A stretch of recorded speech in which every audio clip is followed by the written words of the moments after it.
Chez The Doorman, on va leur proposer un plan de carrière.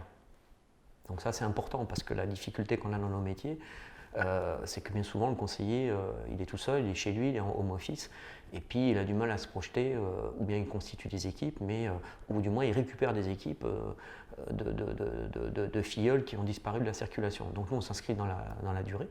Déjà, ça, c'est important. On va permettre à nos négociateurs de pouvoir accéder à cette profession par le biais d'un statut de salarié, en portage salarial, et ensuite, pour ceux qui le souhaiteront, ils pourront accéder à un statut d'agent commercial avec ou sans redevance, parce que ça aussi, c'est une nouveauté chez The Doorman.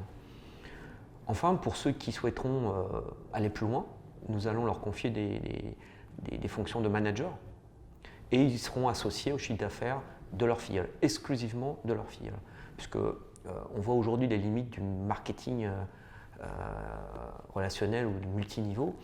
C'est que malheureusement aujourd'hui, il y a beaucoup de négociateurs qui supportent le travail d'autres filleuls, ce qui fait que ce travail est extrêmement chronophage.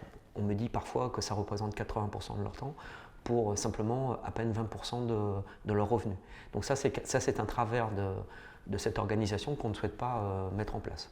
Donc on aura des managers, des gens qui auront envie de suivre des équipes, et pour ceux qui le souhaiteront, ils pourront même ouvrir des concessions, puisqu'aujourd'hui les concessions sont ouvertes également à des personnes qui auront brillamment réussi chez nous.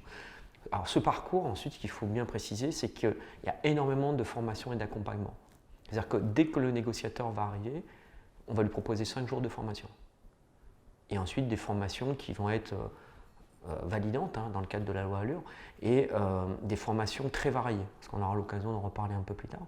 Et pareil pour un manager, le manager il suivra une formation, parce que les qualités pour être manager, ce n'est pas celle d'un négociateur. Et puis il y a un parcours de formation qui sera obligatoire aussi pour le manager.